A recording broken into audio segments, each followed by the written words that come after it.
आइए दोस्तों, आज की क्लास में हम ALP technician, NTPC, group D और RPF math practice set number 10 करवाने वाले हैं। दोस्तों, आज के बाद आप लोगों को अलग अलग मैथ की सेट प्रैक्टिस नहीं करनी पड़ेगी। इसका मतलब यह है कि ALP technician, NTPC, group D और आरपीएफ कितना हुआ, 5 एग्जाम ने। इसका मतलब आप लोग 5 सेट लगाते होंगे घर पर। तो आज के बाद केवल एक सेट ही लगाना है। इस एक सेट से ही इन 5 एग्जाम की मैथ की तैयारी कंप्लीट हो जाएगी। आप जाकर प्रीवियस ईयर क्वेश्चन को बनाकर देख लें, फिर पता चलेगा कि केवल एक सेट की जरूरत है। इसके लिए 5 सेट अलग अलग पढ़ने की कोई जरूरत नहीं है। देखिए, हम जो मैथ की प्रैक्टिस सेट करवाएंगे उसमें आपको ये भी सिखाएंगे कि कम समय में एग्जाम में कैसे मैथ बनाया जाता है और कहाँ ट्रिक लगाएंगे और कहाँ बाय ऑप्शन से जाएंगे। ये सारी बात हम सेट प्रैक्टिस करवाते करवाते सिखा देंगे। आइए जरा फर्स्ट क्वेश्चन पर देखिए। पहला ही क्वेश्चन बहुत मजेदार है, एकदम ध्यान से देखिए जरा। एक ट्रेन 473 मीटर लंबे पुल के एक छोर पर स्थित सिग्नल को पार करने में 36 सेकंड का समय लेती है। यदि ट्रेन पुल को पार करने में 79 सेकंड लेती है तो ट्रेन की लंबाई ज्ञात कीजिए। ध्यान दे एक बात की, जब ट्रेन किसी आदमी या सिग्नल को पार करे यानी खंबे को पार करे, तब दूरी में डिस्टेंस हमेशा ट्रेन की लंबाई लिया जाता है। याद रख लीजिए, जब ट्रेन किसी प्लेटफॉर्म या पुल को पार करती है तब दूरी में ट्रेन की लंबाई प्लस प्लेटफॉर्म की लंबाई दोनों ऐड होती है। समझ गए ना? अब यहां देखिए, इसमें क्या करा, 473 मीटर लंबे पुल के एक छोर पर स्थित सिग्नल को पार करने में 36 सेकंड लेती है। यानी सिग्नल को पार करने मतलब ट्रेन अपनी लंबाई पार करने में 36 सेकंड ले रही है। 79 सेकंड कब ले रही है? जब ट्रेन प्लेटफॉर्म को पार करती है तब 79 सेकंड लेती है। इसका मतलब अपने खुद को पार करने में 36 सेकंड, जब दोनों पार करती है तो 79 सेकंड लेने का ये मतलब हुआ कि ट्रेन प्लेटफॉर्म को कितने समय एक्स्ट्रा ले रही है। देखिए जरा, तो कैसे निकालेंगे? 79 में से 36 घटा देंगे। क्या करेंगे? 79 में से 36 को माइनस कर देंगे। ये सीख लीजिए, कितना हो जाएगा? 43। मतलब ये जो 43 सेकंड एक्स्ट्रा ले रही है, 43 सेकंड एक्स्ट्रा किसके वजह से? क्योंकि अब ट्रेन प्लेटफॉर्म को पार करने लगी, इसका दूरी ऐड हो जाएगा। तब प्लेटफॉर्म को पार करने में केवल प्लेटफॉर्म की लंबाई देखा जाए, उसको पार करने में ट्रेन ले रही 43 सेकंड। यदि चाल स्पीड निकालना हो, स्पीड ऑफ ट्रेन एसटी लिख देते हैं, समझ जाइए स्पीड ऑफ ट्रेन है। स्पीड ऑफ ट्रेन निकालनी हो, चाल बराबर होता है दूरी बटे समय। दूरी किसका लेंगे? केवल लेंगे प्लेटफॉर्म की लंबाई। इस प्लेटफॉर्म को पार करने में कितना समय लेता है? तो पहले 36 सेकंड ले रहा था, उसमें ट्रेन ऐड था, सिर्फ ट्रेन था। 79 सेकंड में ट्रेन और प्लेटफॉर्म दोनों ऐड है। हम केवल प्लेटफॉर्म की लंबाई क्वेश्चन में दिया है, इसलिए केवल प्लेटफॉर्म की लंबाई लेंगे। तब केवल प्लेटफॉर्म को पार करने में कितना सेकंड लेती है? 43 सेकंड। यहाँ से मेरा चाल मिल गया, 43 एकम 43, 43 एकम 43, 11 मीटर प्रति सेकंड में बात है, क्योंकि ऊपर मीटर नीचे सेकंड, मीटर प्रति सेकंड। ये चाल हो गया। समझ गए कि नहीं समझे? समझ गए। यदि चाल हमको मिल गया, अब बोल रहा ट्रेन की लंबाई ज्ञात कीजिए। जरा एक बात ध्यान दे, जरा एक बात ध्यान दे। ट्रेन की लंबाई, डिस्टेंस ऑफ ट्रेन, डीटी लिख देते हैं, डिस्टेंस ऑफ ट्रेन। ट्रेन की लंबाई, दूरी बराबर होता है क्या? दूरी बराबर चाल गुने समय। चाल कितना है? ट्रेन की चाल 11 मीटर प्रति सेकंड है। समय कितनी है? 36 सेकंड। देखिए 36 सेकंड में सिग्नल को पार किया था। किसी खंभे को यदि ट्रेन पास कर जा रही है, किसी खंभे को यदि ट्रेन पास कर रही है तो क्या समझेंगे? किसी खंबे को पार कर रही है तो खंबे का दूरी ऐड नहीं होता, केवल ट्रेन की लंबाई ऐड होती है। इसलिए यहाँ 36 सेकेंड में इस खंबे को पार किया था। 36 गुना 11 कर दीजिए, कितना होगा 396, यानी ट्रेन की लंबाई कितना मिल गया 396 मीटर। क्वेश्चन बहुत इजी था, हम हर बात को तोड़कर समझा दिए। ना तो क्वेश्चन बनने वाला तो सेकंड में था, क्वेश्चन यदि नहीं समझाते तो इतना काम करना था केवल, मतलब 5 से 10 सेकंड में आंसर आ जाता। मेरा काम है समझाना, क्योंकि हमें तो एक स्टूडेंट को लेकर चलना नहीं है, हम सारे स्टूडेंट को लेकर चलते, इसलिए सबके अनुसार समझाते हैं। आ जाइए जरा, उन समबाहु त्रिभुज का क्षेत्रफल ज्ञात कीजिए जिनकी भुजा 96 सेमी है। जरा बताइए तो समबाहु त्रिभुज का क्षेत्रफल क्या होता है? समबाहु त्रिभुज का क्षेत्रफल होता है √3/4 भुजा स्क्वायर। भुजा को ए डिनोट कर दिए, ये समबाहु त्रिभुज का क्षेत्रफल है। अब लगा दीजिए यहां फॉर्मूले पर, √3/4 भुजा कितना दिया आप जरा वहां देख लीजिए, 96 दिया है। भुजा का स्क्वायर है तो 96 × 96, कहीं कोई दिक्कत नहीं। यहां तो केवल फॉर्मूला पर आंसर आ रहा था। 24 चौके 96। देखिए यूनिट डिजिट से एक बार खोज के देखे, देखिए यूनिट डिजिट हर जगह सेम है, इसका मतलब गुना करना पड़ेगा। गुना करने की ट्रिक हमसे सीखिए, बराबर बोलते हैं, मजा आ जाएगा। देखिए जरा कैसे गुना सेकंडों में किया जाता है। चलिए नीचे लिख दे या बराबर लिख दे, कोई मतलब नहीं, अपना मन है अपनी मर्जी।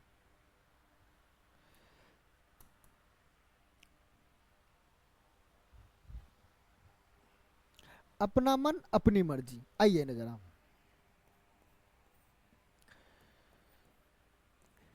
ये समबाहु त्रिभुज का फॉर्मूला लगा दिए, भुजा का स्क्वायर था लगा दिए। अब गुना करने की ट्रिक सीख लीजिए जरा।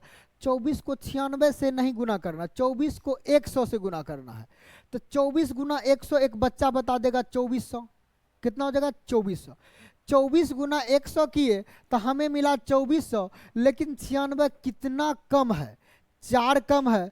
4 मतलब 24 को 4 से गुना करके घटाना है, 24 चौके 96 घटा देना है। बता दीजिए जरा कितना हो जाएगा? तो एक छोटा सा बच्चा बता देगा सर 2304 होगा। √3 है तो √3 लगा देंगे, जहां दिखे आंसर वहां चपका दीजिए। आइए जरा देखिए तो 2304 ये ऑप्शन नंबर ये। अब देखिए एक और लॉजिक सिखाए क्या, आ जाएगा मजा। यदि किसी को 48 का स्क्वायर पता होगा तो उसके लिए एक और मजेदार बात है। 48 का स्क्वायर होता 2304, स्क्वायर तो आप लोग को जरूर याद होगा। 1 से 50 तक याद करने का कोई मतलब ही नहीं बनता, बच्चों का खेल है। तो आप लोग भी याद रखें, क्योंकि कैलकुलेशन पावर अच्छा रखना है। तो टेबल पावर प्लस 1 से 50 तक कम से कम स्क्वायर याद रखिए। 1 से 20 तक का, लगभग 15 तक का कम से कम क्यूब याद रखा कीजिए, तब आपका कैलकुलेशन पावर अच्छा होगा, बेहतर।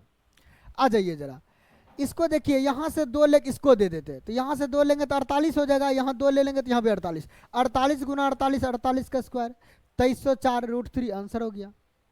तो टेक्निक आपके पास होगा तभी आप कुछ अलग कर पाएंगे, ना तो वही घिसे पीटे नियम से बनाएंगे तो पता चलेगा जैसे आप बना रहे हैं वैसे आपके तरह हजारों स्टूडेंट बना रहे हैं, तो कोई फायदा नहीं है। यदि जनरल कंपटीशन में आपको पास होना है, सरकारी नौकरी लेनी है, तो आपको अलग करना पड़ेगा, कुछ अलग, बाकी से कुछ ना कुछ अलग करके दिखाना होगा। भीड़ से अलग करेंगे तभी भीड़ से आप अलग हो पाएंगे। आ जाइए जरा मजेदार बातें पर, देखिए क्या मजा है। दोनों साइड रूट है, स्क्वायर दोनों साइड करेंगे, रूट खत्म हो जाएगा ना। जब दोनों साइड रूट है, दोनों साइड स्क्वायर किए, रूट खत्म हो गया, तो हम लिखेंगे क्या, 60 - x = 21 प्लस, जरा इस पर ध्यान दे, 15 का स्क्वायर 225, रूट से बाहर होगा तो कितना बाहर होगा, 15 बाहर होगा। x उधर लेके चल जाते हैं, देखिए 60, x बराबर के उस साइड जाएगा तो प्लस हो जाएगा, ये सब बराबर की साइड होगा तो माइनस होगा। 21 + 15 36 होता है, बराबर के इस साइड आ गया माइनस, x बराबर के उस साइड गया तो प्लस। 36 में से 60 में 36 घटा देंगे 24 हो जाएगा। Option number A answer. आइए नेक्स्ट क्वेश्चन पर, देखिए इस मजेदार क्वेश्चन को कैसे सॉल्व करते हैं, मजा आ जाएगा। आइए जरा मेरे साथ जुड़ जाइए। सबसे पहले इनसे पहले एक बार बोर्ड मास देख लीजिए। बोर्ड मास क्या कहता है, सबसे पहले ब्रैकेट हल करेंगे, उसके बाद ऑफ, तब division, multiplication, addition, subtraction. Bracket खोल कीजिए। देखिए हाँ 10 पचे 50, यहाँ 10 आ गया, 30 में से 10 घटाएंगे तो यहाँ मिलेगा 20, इतना में कितना मिल गया 20। अब जरा देखिए डिवाइड का काम करेंगे, पहले ब्रैकेट कर लेंगे उसके बाद डिवाइड। 20 भागा 20, इस 20 को इस 20 से भाग देंगे तो हमारा इतना खत्म होकर इतना खत्म हो जाएगा। इतना का मान कितना मिला, 1 मिला। ध्यान दीजिए। अब देखिए यहाँ इसको खत्म किया जाए, कितना मिलेगा 24। यहाँ देखिए मिडिल ब्रैकेट होगा, आप लोग ध्यान दे दे, कोई दिक्कत नहीं, उससे कोई मतलब नहीं है, ब्रैकेट लगा हुआ, बस इतना ध्यान दे। 24, ये देखिए माइनस का चिन्ह, 24 इतना का मान -1 आया है, तो 24 -1 कितना हो गया 23। यानी इतना जब कैलकुलेशन किए तो हमारा मिला 23। समझ में आ रहा कि नहीं आ रहा। अब 24 में से 23 घटाएंगे तो मेरा मिलेगा 1, अब 12 में से 1 घटाएंगे तो हो जाएगा 11। ये क्वेश्चन केवल इतना छोटा था। आप इतना लकीर नहीं खींचे तो चाहिए तो आप विदाउट पेन और पेपर के डायरेक्ट बना सकते हैं। आइए नेक्स्ट क्वेश्चन। द क्वेश्चन है, एक प्रतियोगिता में सफल होने के लिए जूही को 4 परीक्षाओं में 75 के औसत अंक की आवश्यकता होती है। पहली 3 परीक्षाओं में उनका स्कोर 78, 74, 70 है। प्रतियोगिता में सफल होने के लिए उसे चौथे टेस्ट में कितने अंक प्राप्त करने चाहिए। मजा आ जाएगा। देखिए मेरे ट्रिक को, अब सोचिए औसत कितना 75 है। ध्यान दीजिए, सबसे पहले इसी पर ध्यान दीजिए। यदि 75 लाता तो टेंशन खत्म था, तब तो 75 ही लाना पड़ता, लेकिन कभी ज्यादा कभी कम लाया तो देखेंगे क्या कितना कम या ज्यादा है, अधिक या कम देख लेंगे। यहां देखिए जरा, 78 में +3 है, 3 अधिक लाया है। 74 में 1 कम लाया है। 70 में 5 कम लाया है। एवरेज से देख रहे हैं कितना कम ला रहा है। 3 अधिक 1 कम 5 कम मतलब 6 कम। कितना कम, 6 कम। 6 कम है लेकिन यहाँ 3 अधिक है, तो टोटल मिला के कितना कम ला रहा है, यहाँ 3 कम। टोटल मिला के एवरेज से 3 कम ला रहा है, तो यहाँ क्या लास्ट में एवरेज से 3 अधिक लाना पड़ेगा, तब तो उसका एवरेज कंप्लीट होगा। ये बच्चों वाली क्वेश्चन को बच्चों के तरीका बना दिए, बिल्कुल बच्चे की तरह इस प्रश्न को बनाया गया, कुछ नहीं था। देखेंगे एवरेज से कितना अधिक या कम है। भाई एवरेज से ये 3 कम ला रहा ओवरऑल, तो क्या करेंगे लास्ट एग्जाम में 3 नंबर अधिक ला लेंगे तो एवरेज कंप्लीट हो जाएगा ना। आइए नेक्स्ट क्वेश्चन पर। ये तो क्वेश्चन रेलवे का फेवरेट है। वो कहना चाहता कि आप देखिए और सेकंडों में आंसर दीजिए, तो आप भी वही कर दीजिए। 361 किसका स्क्वायर, 19 का। जरा देखिए 215 में से 19 घटा दीजिए, कितना हो जाएगा। 215 में से 19 घटाएंगे तो हो जाएगा 196। कितना मिलेगा, इसको माइनस किए तो 196 मिला। देखिए जरा कैसे लिख दे, ऐसे लिख देते हैं 196, रूट के अंदर है ना, रूट 196 का मान होता 14। समझ जाइए, इसका मान कितना हो जाएगा 14। अब आगे प्लस है तो 50 + 14 हो जाएगा 64।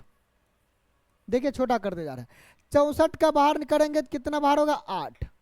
प्लस में है 248 + 8, लास्ट मिलेगा कितना 256।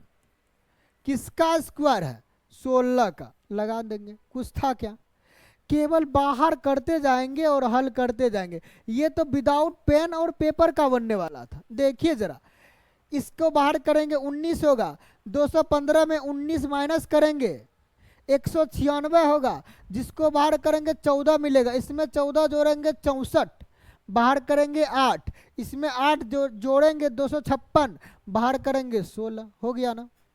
आइए नेक्स्ट पर देखिए, इसको भी देखते ही आंसर लगाना है।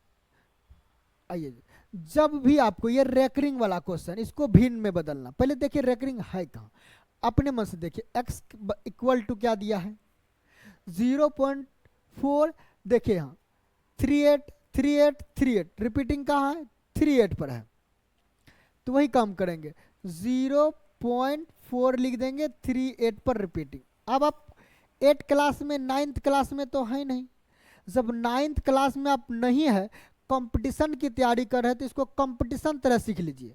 आज के बाद आपका कभी गलत नहीं होगा। सबसे पहला इसका स्टेप ये कहता है कि जो भी संख्या पूरी तरह से दिख रहा है उसको यहां नोट कर लीजिए, कितना दिख रहा है 438। सेकेंड स्टेप, जिस पर रेकरिंग नहीं हो, ध्यान रख लीजिए, पहली बात जिस पर भी रेकरिंग ना हो उन संख्या को लिखना। इधर देखिए रेकरिंग इधर कितना पर नहीं है, केवल 4 पर, हम इसको 438 माने हैं, पॉइंट अभी भूल गए हैं, याद रख लीजिए। 38 पर रेकरिंग है, 38 पर मेरे पास 4 बच रहा है, यहां लिख दिए। अब नीचे का क्रियाक्रम अलग ढंग से होगा। अलग ढंग क्या है, नीचे का क्रियाक्रम पॉइंट के बाद ही हमेशा देखेंगे, याद रख लीजिए। नीचे की जो क्रियाक्रम है वो केवल पॉइंट के बाद ही देखा जाता है, पॉइंट के बाद। यहाँ पॉइंट से पहले कुछ है नहीं तो टेंशन लेने की कोई बात नहीं। पॉइंट के बाद जितने अंक पर रेकरिंग होगा उतने 9 लिखेंगे, 2 अंक पर रेकरिंग 2 9, जिस पर नहीं होगा उसके लिए 0। अब बता दीजिए, इन 3 स्टेप सीखने के बाद आप किसी भी रेकरिंग क्वेश्चन को उठाइए और फूक कर उड़ा दीजिए।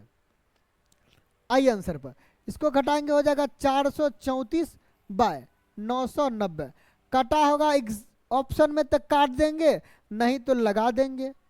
देखिए कहीं दिख रहा क्या, देखिए यहां दिख गया। जब भाई दिख रहा है तो लगा दीजिए, एक बार ऑप्शन पर नजर जरूर दिया कीजिए। अब यहाँ कुछ स्टूडेंट काटने लगे होंगे 2 से, काटने में आपका समय जा रहा है तो एक नजर देखने में क्या जा रहा है। आइए और मजेदार बनाते हैं। 51 मीटर प्रति सेकंड की गति से चल रही एक ट्रेन एक सिग्नल को 13 सेकंड में पार करती तो रेलगाड़ी की लंबाई ज्ञात कीजिए। पहले वाले क्वेश्चन का 2 कॉपी है, बस उसमें थोड़ा सा लॉन्ग प्रोसेस, इसमें थोड़ा सा शॉर्ट कर दिया। बात एक ही है, देखिए जरा, सिग्नल को पार कर रहा तो केवल ट्रेन की लंबाई काउंट होगी। ट्रेन की लंबाई दूरी, डिस्टेंस इक्वल टू क्या होता है, समय गुना चाल, यानी speed into time, S into T.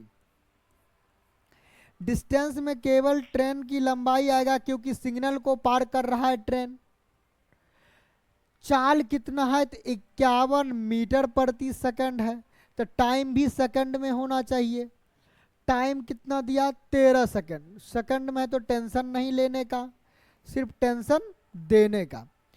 13 कम 13 बाकी 1, 13 पचे 65 1 66, यानी 663 मीटर ट्रेन की लंबाई आ गई। बताइए जरा, कमेंट्स करें कि मजा आ रहा कि नहीं। यदि आ रहा है तो लाइक, सब्सक्राइब और शेयर जरूर कर दें।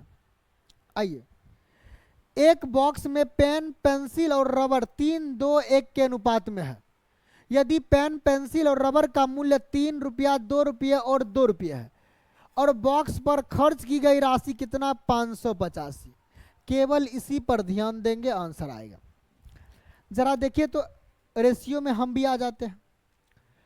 अच्छा, एक बॉक्स में पेन 3 2 अनुपात में है, उसका रुपया इसे है तो अनुपात गुना कर देंगे, 3 गुने 3 कितना हो जाएगा 9, अनुपात में तो एक्स लिख लीजिए प्लस। आप चाहे तो यूनिट में भी लिख सकते हैं, एक्स नहीं लिखेंगे तब पर भी कोई दिक्कत नहीं। चलिए हम एक्स नहीं लिखते हैं और मजा आ जाएगा। 3 तिया 9 प्लस, जब रेशियो में रहे समझिए यूनिट में है, ध्यान रखिए। 2 दूना 4 प्लस 2 एकम 2, ऐड कीजिए तो 9 4 13 2 15। इस 15 का मान कितना दिया है जरा देखिए, ये तो रुपया निकल गया ना।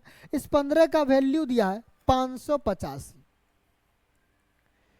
एक का मान यहां से निकाल देंगे, 15 तिया 45, 15 नमा 135, 39 आ गया ना। अब पूछ क्या रहा है, देखें बॉक्स में पेन की संख्या बताइए। पेन का अनुपात देखिए पहले, पेन पेंसिल रबर, ये पेन का अनुपात है कितना 3n, यूनिट में है, यूनिट में निकालेंगे। 3 का मान कितना 39 तिया 117। देखिए कैलकुलेशन पावर अच्छा होगा तो टेंशन लेने की जरूरत नहीं है। आइए नेक्स्ट क्वेश्चन।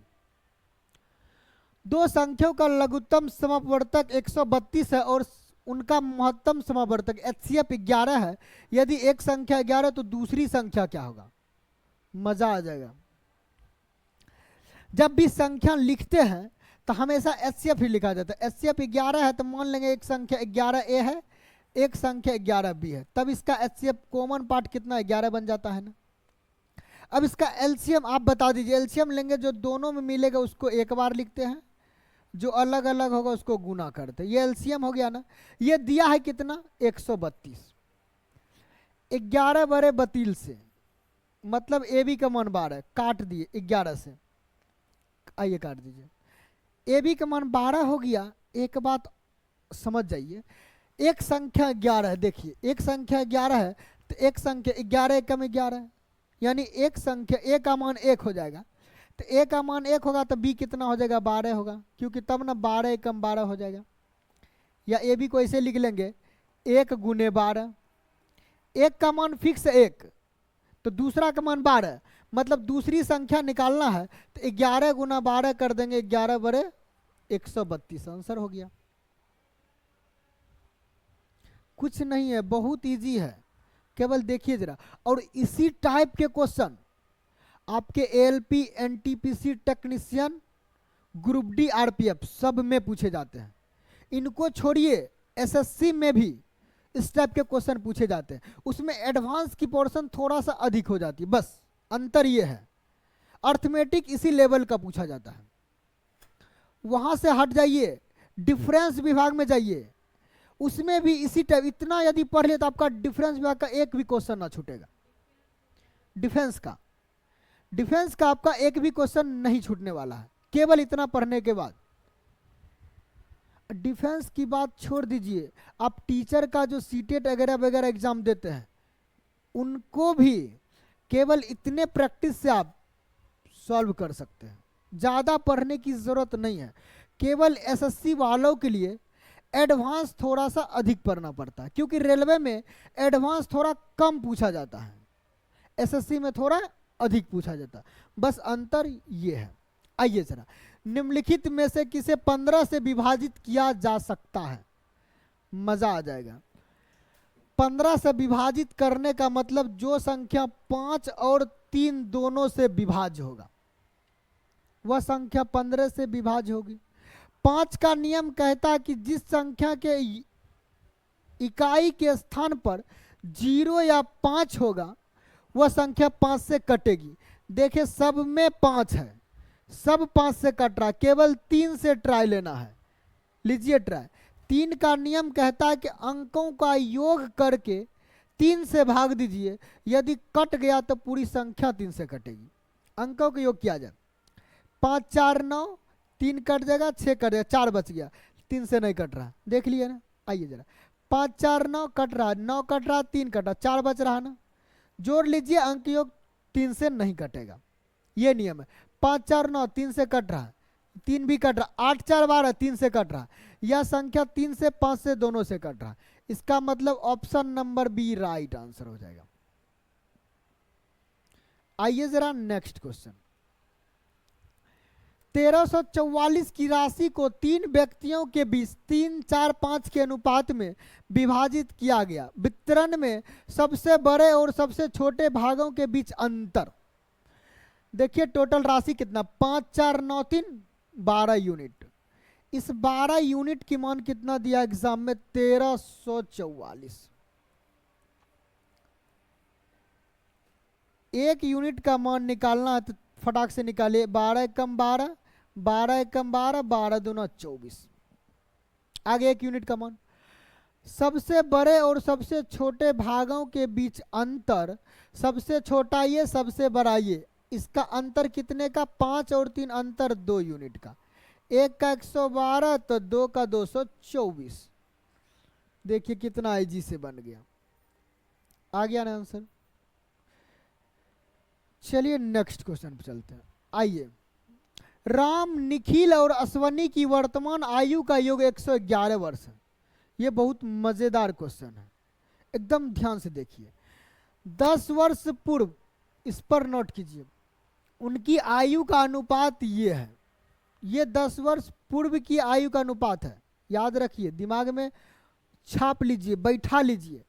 निखिल की वर्तमान आयु क्या है? पहले 10 वर्ष पूर्व का जो आयु का रेशियो दिया है, उनसे हम 10 वर्ष पूर्व की आयु निकाल लेते हैं। वर्तमान कहेगा 10 जोड़ देंगे, समझ गए ना। आइए 10 वर्ष पहले की बात कहा जाए, इसका वर्तमान आयु का योग 111 है।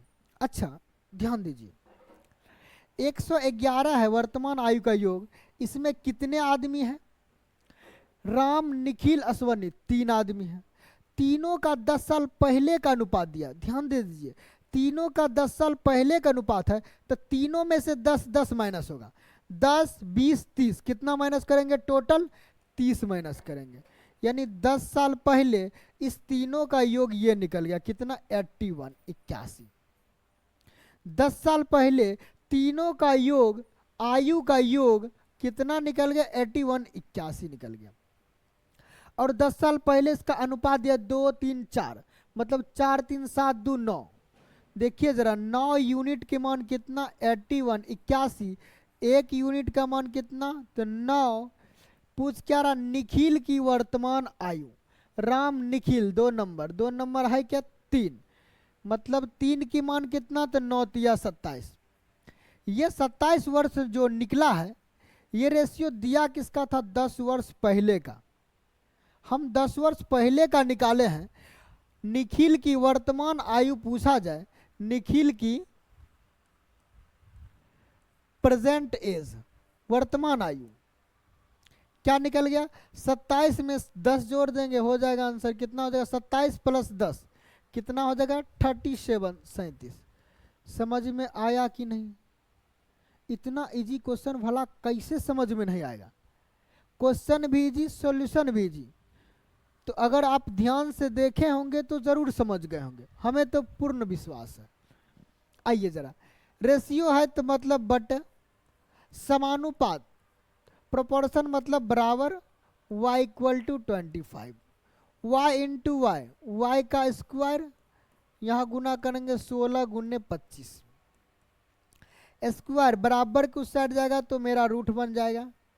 रूट के अंदर 16 गुने 25 है, 16 को बाहर करेंगे तो क्या मिलेगा? 4, 25 को बाहर करेंगे तो 5, कैलकुलेशन करेंगे तो मिलेगा 20, आंसर लगा देंगे 20।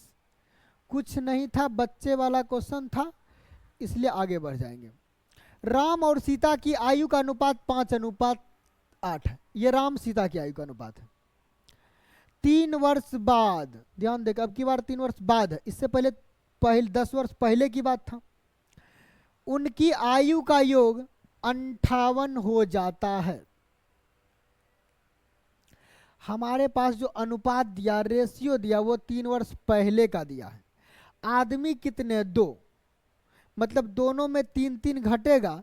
कहने का मतलब ये हुआ कि 58 में कितना घट जाएगा? 3 दूने 6 घटेगा। 58 में 6 घटाएंगे तो मिलेगा कितना? 52।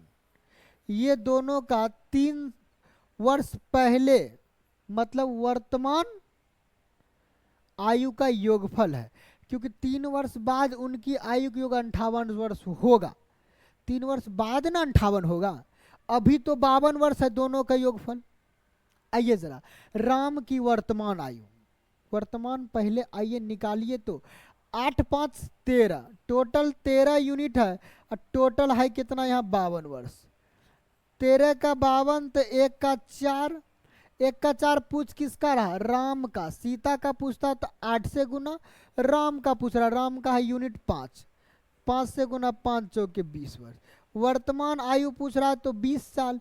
3 वर्ष बाद की पूछता तब 23 लगाते। ये भी क्वेश्चन हलवे जैसा था, जिसको सिर्फ जी पर रखिए और पेट में चला जाएगा। आइए नेक्स्ट क्वेश्चन पर। आशीष ने 20% हानि पर एक गाय विपिन को 5000 में बेच दिया। विपिन ने इसे कासिम को उस मूल्य पर बेच दिया जिससे आशीष को 15% का लाभ होता। इस लेन देन में विपिन को कितना लाभ हुआ? इतना इजी क्वेश्चन ऐसे फूंक दिया जा उड़ जाएगा।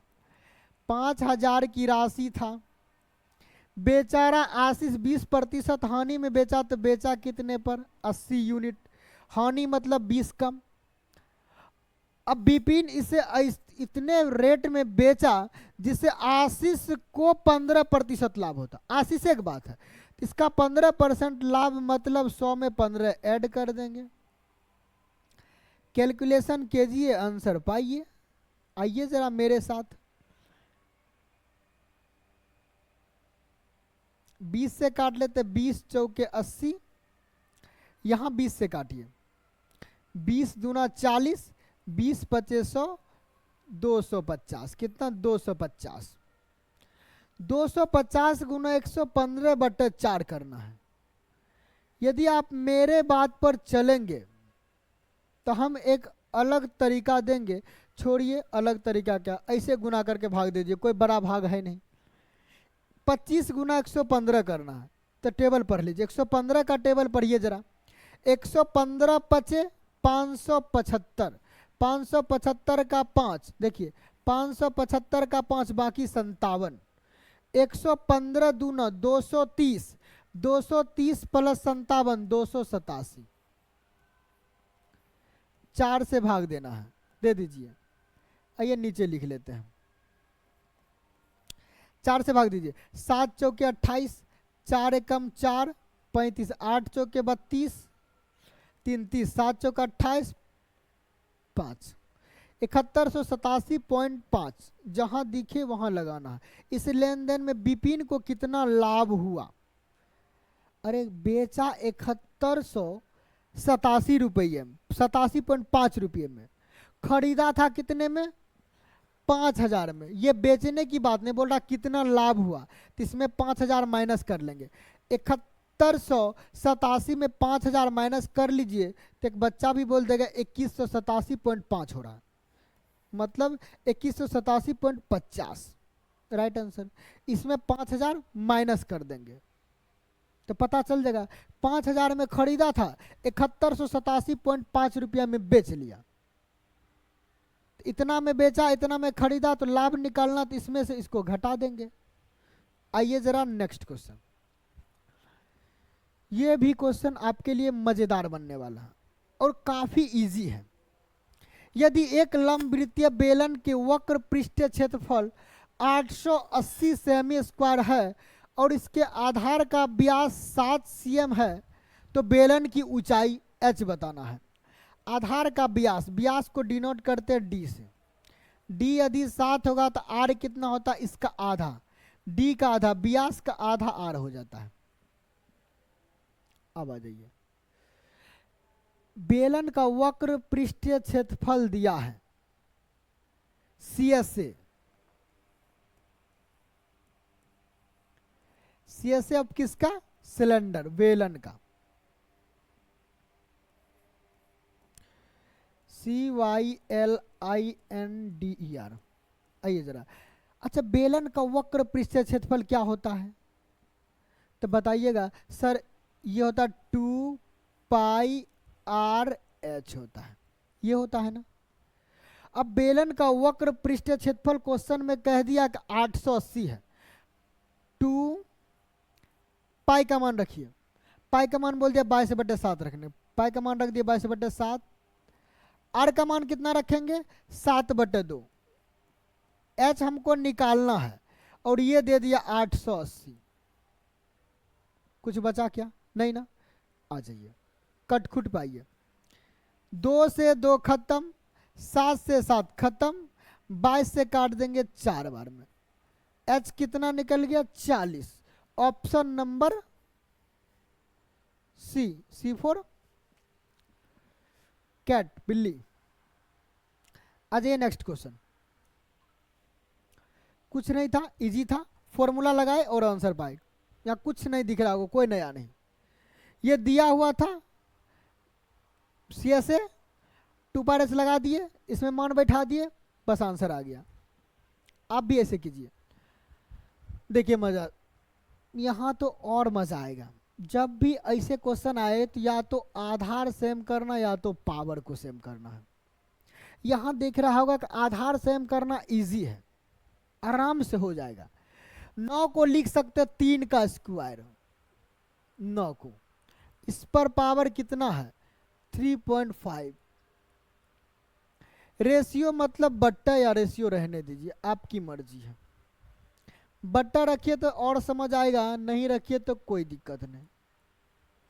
इसको गुना करेंगे तो 3.5 को 2 से गुना करेंगे, आ जाएगा 3 पर पावर 7। रेशियो मतलब दिमाग में रखिए बट्टा है। देखिए दोनों साइड कटता है रेशियो में, इसको लिख सकते हैं 3 पर पावर 5 गुने 3 पर पावर 2।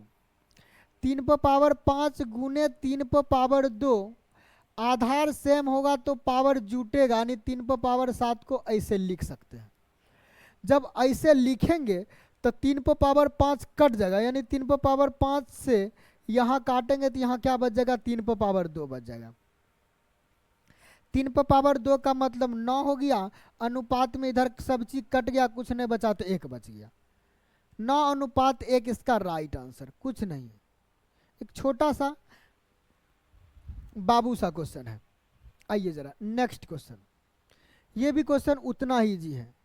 रेलवे में ज़्यादातर क्वेश्चन आपको इजी पूछे जाते हैं, कुछ क्वेश्चन को मॉडरेट रखकर एक आध दो क्वेश्चन हार्ड कर दिए जाते हैं। ये रेलवे का एग्जाम लेने का तरीका है। नेक्स्ट बार यानी अगले बार एनटीपीसी का मेंस थोड़ा सा अच्छे लेवल का रहा था, हम जब 10-15 सेट करवा देंगे तब एनटीपीसी के मेंस के क्वेश्चन को भी डालेंगे इसी में, ताकि दोनों तैयारी हो जाए। यदि आपको एएलपी में थोड़ा सा स्टैंडर्ड बढ़ा दे, सपोज दैट, या टेक्नीशियन में आपका स्टैंडर्ड यदि मैथ का क्वेश्चन स्टैंडर्ड यदि थोड़ा सा इंक्रीज कर दे, तो उसके लिए आपको सतर्क होकर पहले से रहना है, यानी तैयारी कंप्लीट कर लेना है। चाहे तुम जहां से भी पूछो, हमें तो बस उत्तर देना है, वही काम करना है, बस चुनौती देना रेलवे को। आइए जरा, ये क्या 5 पावर x प्लस y है, इक्वल टू लिखेंगे, इसको भी 5 के पावर में बदल दीजिए। 125 होता है 5 का क्यूब, 5 का क्यूब 125। आधार सेम होगा, बराबर का चिन्ह होगा तो पावर को भी बराबर लिखा जाता है। ये 3 होगी इक्वेशन फर्स्ट। आइए जरा इस पर, इसको देखिए, अब इस पर, इस पोर्शन को देखिए। 5 पावर कितना x माइनस वाई है। आगे जरा देखिए 3125 को क्या लिख सकते हैं। आइए जरा मेरे साथ देखिए, 5 के पावर 5 5 25 5 125 5 625 5 3125 कितना आ गया 5 पर पावर 5। फिर वही बात, आधार सेम होगा तो बराबर का चिन्ह है तो पावर को भी बराबर कर लेंगे, इक्वेशन सेकंड। अब एक बात और मजे आएगा, मजा आएगा, मजे की बात में मजा आना ही है। जब a plus b a minus b दिया हो, ध्यान रखिए, जब a प्लस बी और a माइनस बी इस फॉर्मेट में दिया होगा, यदि बड़का का मान पूछेगा, दोनों को जोड़ कर आधा करेंगे, 5 प्लस 3 8, 8 का आधा 4।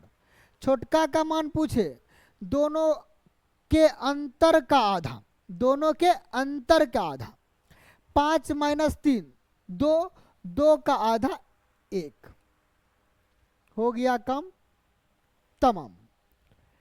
आइए जो पूछेगा लगा देंगे। y का मान पूछ रहा, क्या आया 1, -1 आ रहा है, देखिए जरा -1 आ रहा है, एक बार हम भी तो देखें। अरे x माइनस वाई 5 है,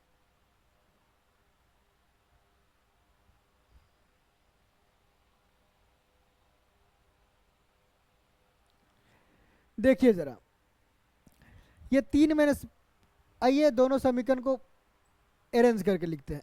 x plus y equal to कितना 3 है, x minus y equal to 5 है। अब देखिए तरीका सिखाते, बात वही लगेगा, जो हम बताए दोनों को जोड़ के आधा 4, दोनों का अंतर का आधा लेंगे।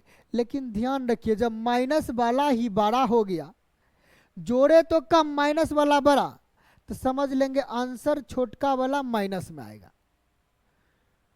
तब क्या करेंगे, 3 में से जब 5 में से 3 2 हुआ तो 2 का आधा करेंगे 1 1 यानी माइनस में लिखेंगे। ये तरीका है, समझ गए ना। तो आंसर डायरेक्ट लगा सकते हैं ऑप्शन नंबर डी। बाकी अब सॉल्यूशन करके भी दिखा देते हैं।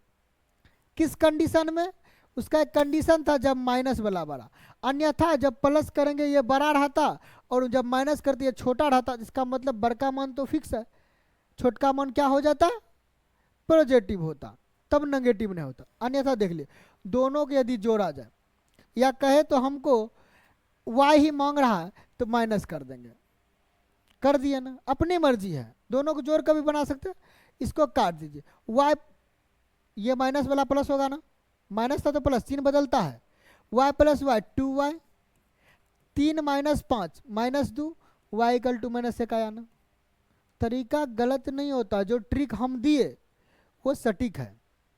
बस माइनस वाला यदि छोटा प्लस वाला बड़ा रहता तो डायरेक्ट करते, जोड़ के आधा अंतर का आधा।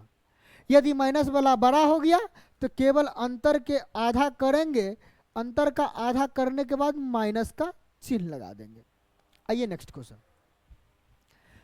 अब देखिए मजा आ जाएगा, इसको बनाने का तरीका हमसे सीखिए, बहुत मजा आएगा। वह द्विघात समीकरण कौन सी है जिसके मूल 2 और माइनस 1/2 है? क्या अलग अलग टेस्ट करना है क्या? नहीं, अलग अलग टेस्ट नहीं करेंगे। तो करेंगे क्या, हम बोलेंगे पहले ऐसा तो करते हैं कि देखते हैं कहीं दूर रखते हैं किसका किसका मान 0 हो रहा है। क्यों, मूल मतलब समीकरण में उस मान को रखेंगे तो पूरे समीकरण को 0 कर देगा। रखिए, या बराबर में जो होगा समीकरण के बराबर में, उस समीकरण के बराबर ला देगा। यानी बराबर 5 रहता तो इसका मतलब 5 हो जाएगा। या सबको एक साइड ला देते उसका मतलब हुआ 0, इसीलिए बोल दिए 0। आइए, 2 का स्क्वायर 4, 4 दूना 8, 8 में से घटाएंगे 6 4 10, ये नहीं होगा, 2 रख रहे हैं, x का मान 2, 2 का स्क्वायर 4, 4 दूना 8, इतना का मान 8 आ रहा। 3 दूना 6, 6 माइनस 6 माइनस 1 माइनस 7, ये भी 0 नहीं आ रहा। आ जाइए, ये भी 8 है, 3 दूना 6 माइनस 6 माइनस 2 माइनस 8, 8 माइनस 8 1 आ रहा। अब आगे देखेंगे अगर 2 आ जाएगा, क्योंकि एक मान और है ना, 1 रहता तब एक ही से आंसर लगा देते। तो चेक करने में कमी ना करेंगे। ये तो 8 आ रहा है क्योंकि 2 का स्क्वायर 4, 4 दूना 8। यहाँ देखिए 3 दूना 6 माइनस 6 माइनस 3 माइनस 9, यानी 8 माइनस 9 आ रहा। तो ये भी 0 नहीं आ रहा, एक ही मान है जो हमारा 0 लाया। तो बोलिए जब इतना इजी से बन सकता था, क्या जरूरी है कि मूल निकाले अलग अलग? अब आपके मन में आया होगा कि सर 2 रखने पे यदि 2 समीकरण 0 हो जाता तब? हम बोले जो समीकरण 0 होता पहले देखते 1 से अधिक हो रहा है, 1 से अधिक होने लगता तो इसको भी बैठा लेते, तब एक ही समीकरण कोई 0 होता। बाकी तो मूल निकालने बचपन से सीखे हैं, एक से एक तरीका, एक से एक रूल। ध्यान दें, मूल निकालने का खतरनाक खतरनाक तरीका है। क्वेश्चन को देखेंगे और मूल का आंसर आएगा, वो सिखाएंगे हम, एक वीडियो स्पेशल लाएंगे, उसमें सिखाएंगे, ज़्यादा मजा आएगा। अभी सेट प्रैक्टिस है तो सेट प्रैक्टिस को सेट प्रैक्टिस के नज़र से देखना है और उसी अंदाज में सीखना भी है, तब मजा आएगा। जिस पर ज़रूरत हो उस पर हम डिस्कस कर देते हैं, अन्यथा कोशिश करेंगे सेट प्रैक्टिस को सेट प्रैक्टिस की नज़र से देखना और उसी के अनुसार बनाना। वह सबसे छोटी प्राकृतिक संख्या ज्ञात कीजिए जिसे बिना कोई शेष छोड़े प्रथम 5 2 अंकों वाली धनात्मक सम संख्या। सम संख्या कहने का मतलब 10 12 14 16 18, ये प्रथम 5 2 अंकों वाली धनात्मक सम संख्या है ना, से विभाजित किया जा सके। यानी सबसे विभाजित किया जा सके तो इसका मतलब सब का क्या हो जाएगा, एलसीएम निकलेगा।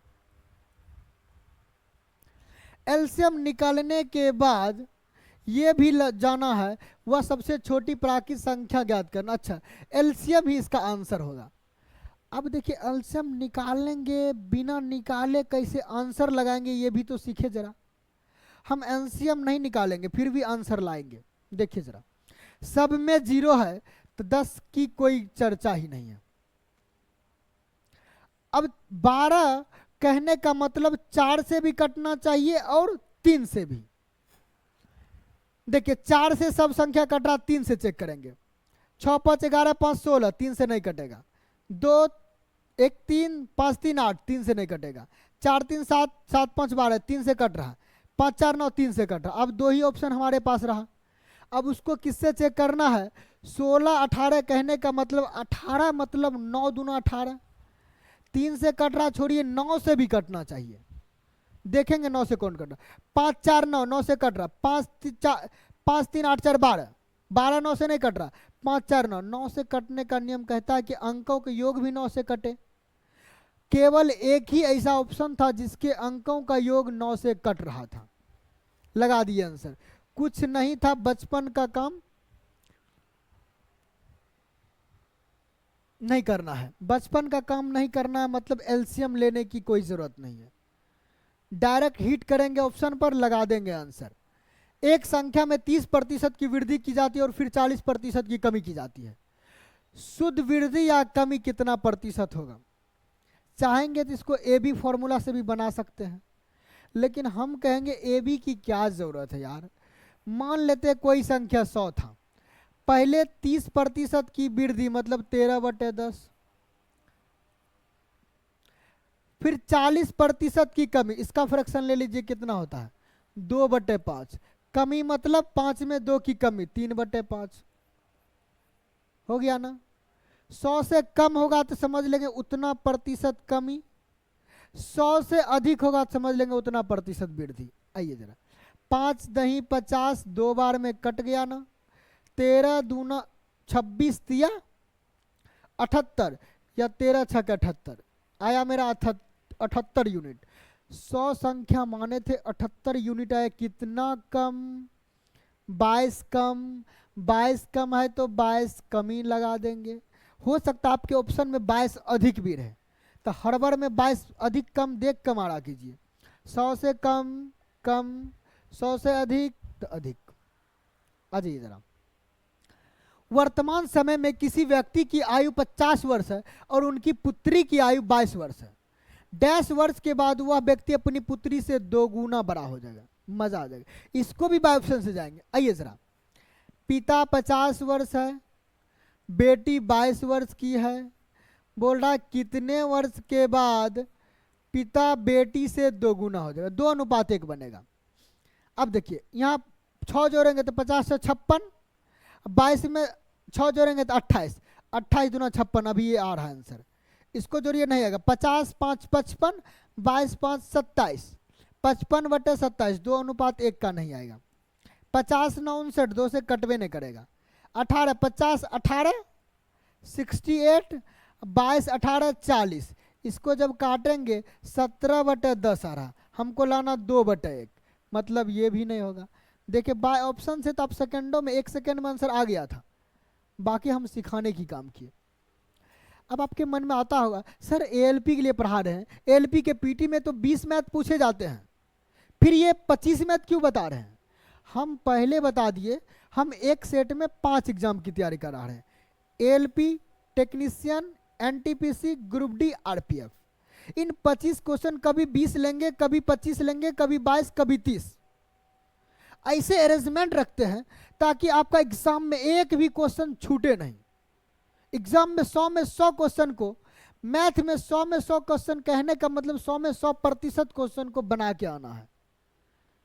ऐसे ऐसे क्वेश्चन को हम सेट कर रहे हैं, तो आप लोग घबराए नहीं। 2 4 5 मिनट अधिक लग रहा है तो देखने में कमी ना करें। चाहे तो वीडियो का स्पीड बढ़ा लें, लेकिन देखें पूरा एकदम ध्यान से। और ये भी ध्यान दें, हम जो क्वेश्चन बनाने सिखा रहे हैं क्या लॉजिक दे रहे हैं, ये जरूर सीखें। आइए जरा, इसको तो आप बचपन से ही जान रहे हैं। यदि x - 1/x = 5 है, हमको पावर 4 चाहिए तो उससे पहले पावर 2 बना लाएंगे। पावर 2 यानी x माइनस 1/x बराबर 5 दिया, एक्स स्क्वायर प्लस 1/x² लाना है तो 5 के स्क्वायर में 2 को ऐड करते हैं। 25 25 2 27, क्या करेंगे 25 25 उसमें 2 जोड़ देंगे। अब इसका भी स्क्वायर कीजिए, ये कैसे लाएंगे, एक फॉर्मेशन देखिए जरा, ये किस फॉर्मेट में है। यदि आपको रहता x plus 1/x equal to के, आपसे पूछा जाता एक्स स्क्वायर प्लस 1/x² निकालिए तो आप तुरंत कह देते के स्क्वायर माइनस 2। यही फॉर्मेट में है ये भी, इसका स्क्वायर दिख रहा ना। क्या करेंगे, इसके स्क्वायर में 2 माइनस कर लेंगे। सबसे पहले यूनिट डिजिट पर ध्यान देकर बनाएंगे। 7 का स्क्वायर करेंगे 9 होगा यूनिट डिजिट, 9 में 2 घटाएंगे 7, यूनिट डिजिट 7 सबका है। जब सबका रहे तब क्या करेंगे, इसका स्क्वायर 27 का स्क्वायर कितना होता है 729, कितना होता है 729, उसमें 2 घटा देंगे आंसर मिलेगा 727। कुछ नहीं है, क्वेश्चन देखकर लगाने वाला था। आइए जरा नेक्स्ट पर, माइनस वाला था तो के स्क्वायर प्लस 2 हो जाता, प्लस वाला रहता तो यदि माइनस रहता तो यहाँ केवल प्लस हो जाता बस, अब प्लस रहता तो माइनस। समझ गए ना, ट्रिक समझ गए तो आगे बढ़ जाइए। लास्ट क्वेश्चन, आज 25 क्वेश्चन लिए थे। बोला इसमें बहुलक बताता, बहुलक में हड़बड़ाइए ना, एकदम ध्यान से देखिए। जिस अंक की संख्या सबसे ज्यादा होगा वही उसका आंसर होगा। आइए जरा, 5 18 6 7 6, 6 2 बार मिला है। फिर देखेंगे 2 3 4 24 2 7 21 2, लग रहा है कि 2 अधिक बार आ रहा है। काउंट कीजिए कितने बार आ रहा है, 1 2 3 बार 2 आ रहा है, तो 2 तो इसका बहुलक लग रहा है। पहले ऑप्शन देखिए 6 कितने बार है, 2 बार है। 7 देखिए जरा, 7 मात्र 1 बार है। 81 1 बार है। इसका मतलब हमारा जो आंसर लगाए वो बिल्कुल सही है। तो दोस्तों आप लोग को वीडियो कैसा लगा आप लोग कमेंट्स कर कर जरूर बताएं। एक दिन हम LP technician NTPC group D RPF वाले के लिए मैराथन क्लास लाएंगे। मैराथन क्लास कहने का मतलब ये, आपको मैथ का टॉप 100 क्वेश्चन देंगे। उसमें कितना, अलग अलग टाइप के टॉप 100 क्वेश्चन, बहुत मजा आ जाएगा। और उस क्लास को देखने के बाद आपका मैथ ऐसा रिवीजन होगा, ऐसा रिवीजन होगा, आप किसी भी सेट को उठाकर जब बनाने लगेंगे तो आपको लगेगा सारा सवाल तो हम जानते ही है, बचा क्या अब। तो दोस्तों आप लोग को यह क्लास कैसा लगा कमेंट्स में बताना भूले नहीं। धन्यवाद।